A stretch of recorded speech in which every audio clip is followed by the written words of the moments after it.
Good, happy Thursday evening, April 28th, 2022. I'm Riley King. Welcome to this Thursday evening edition of the Riley King Newscast, right here on the Riley King Network. We have a lot of news to get to this Thursday evening, so let's get started right now. First up, deaths of man, woman, and Gorham determined to be homicides. Let's take a listen to that video from WMUR News 9.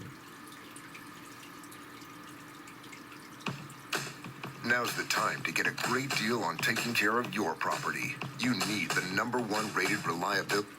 Well, according to the state attorney general's office, both adults were shot.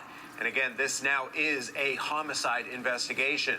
Investigators say the bodies of 28-year-old Holly Banks and her acquaintance, 42-year-old Keith LaBelle, were found yesterday morning inside of a home at 625 North Main Street in Gorham.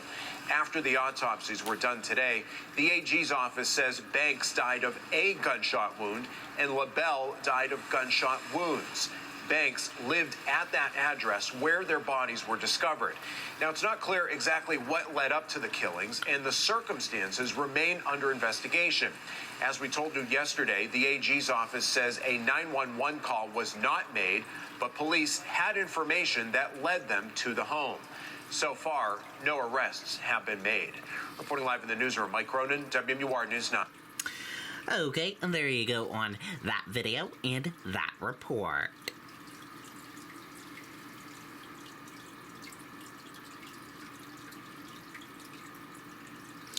Shootings of Concord couple demonstrates malicious evil, expert says.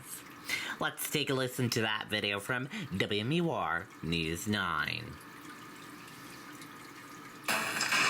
Most people can name the food on their plate, but can they do it blindfolded? Almost tastes like arugula. Maybe not chicken. This pork chop? Things are gonna heat up on Blind Kitchen. Stream it for free only on Very Local. Why would something like this happen? That's the burning question that has haunted the city of Concord for more than a week after the bodies of Stephen and Wendy Reed were discovered on a walking trail.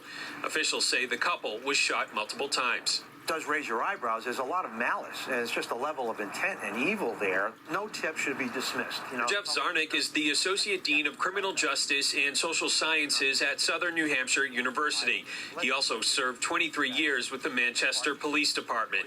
An expert in the field, Zarnick says right now, the investigators that are working on this, you're looking at the who, what, where, how, when, and why. It's the why factor. What would motivate somebody to not just kill them, but kill them in such a malicious manner?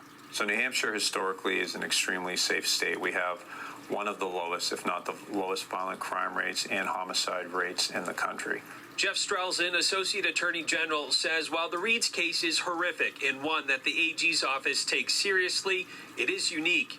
Our 30-plus year average for homicides is around 19 a year. And if you check with the medical examiner's office, you'll learn that in any given year, probably anywhere from 8,000 to 10,000 people die a year in New Hampshire. And as the investigation continues, the AG's office encourages anyone who thinks they may have information that could help solve this case to come forward. But just don't assume that the police already know what you know. And so if you were out walking these trails, the Marsh Loop Trail last Monday afternoon, and you think you may have seen or heard something that could help solve this case, you are asked to contact Concord Police. By the way, tips can remain anonymous. Reporting live in Concord, I'm Tim Callery, WMUR News 9. Okay, and there you go on that video and that report.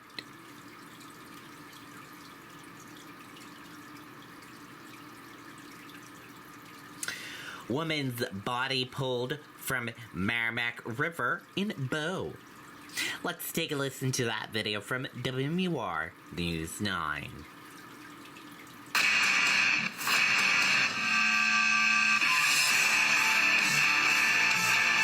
A grim discovery in Bow late this morning. A search began in the Merrimack River after reports of a body floating in the water. Local police located a woman's body about an hour later with the help of state police and Fish and Game. The unidentified woman is estimated to be in her mid to late 30s. 3 friends, all 18, had been out fishing when they spotted the body near the boat ramp. We were turning in, saw some white, floating object. I told my friend Andrew here to stand up and look at it. I mean, it was pretty shocking though. I mean, definitely gets the heart going, but it's shock. You go out for one morning to do something, and then a complete 180 just comes around. Investigators are not identifying this person, but say the death is not considered suspicious. Okay, and there you go on that video and that report.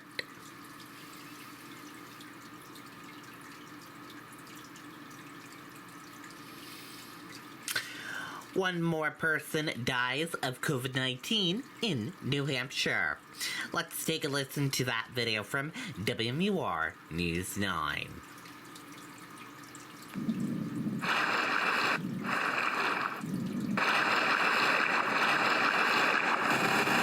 On to the status of COVID-19 in New Hampshire. Active cases of the virus growing again tonight to 2,900. There are 399 new cases to report, 1 new death. COVID-positive hospitalizations up again tonight to 96, and 23 people are being treated for the virus at New Hampshire hospitals. Okay, and there you go on that video and that report.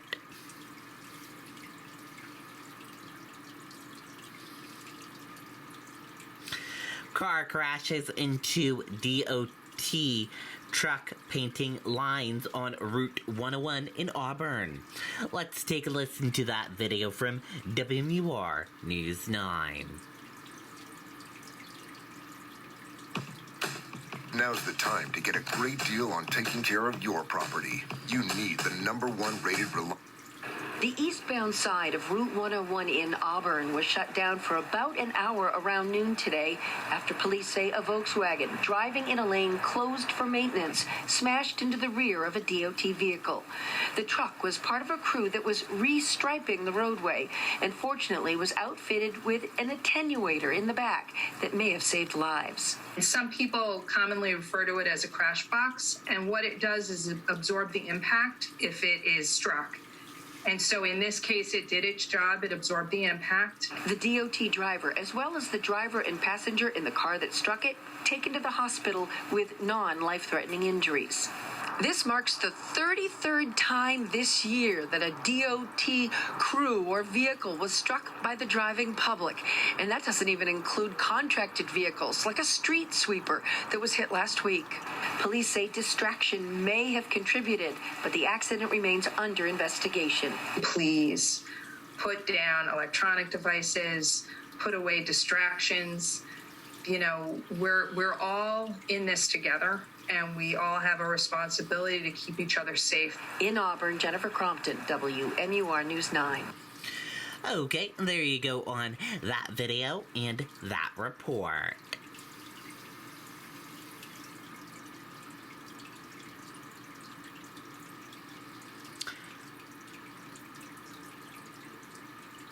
Moderna seeks to be first with COVID shots for little kids. Let's take a listen to this video.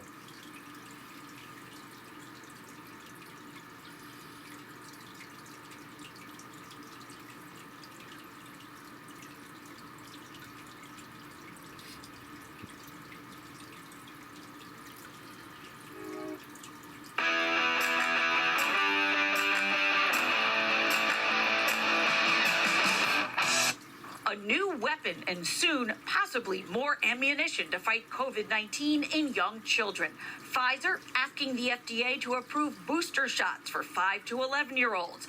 The company says a third dose is safe, can shore up waning immunity, and help protect against Omicron. As a pediatrician, I'm always looking for tools in my toolkit, right? What can I do to help these kids as much as I can? Columbia pediatrician Dr. Monique Swallow-Burke keeping an eye on development. She is also vice president of the Maryland chapter of the American Academy of Pediatrics. The AP will likely be recommending the booster dose for the vaccine for 5 to 11-year-olds. Of course, we want to see the data. If we can extrapolate from how adults have been responding to it, there really has been an increase in improvement in protection. The feds yet to green light a shot for kids under 5. We're hoping that they'll do a quick review so that we can get shots in the arms of the little ones as quickly as possible.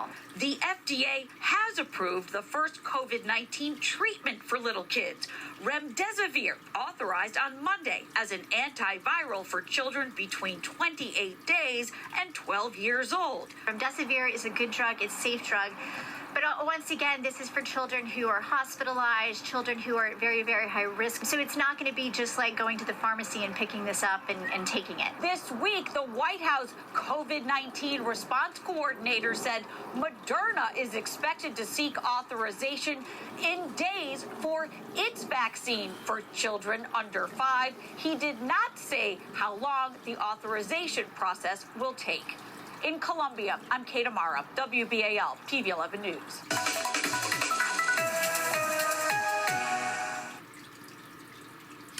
Okay, and there you go on that video and that report. And that does it for this evening edition of the Riley King Newscast, right here on the Riley King Network. Thank you for tuning in and watching. Have a great evening. Good night, goodbye.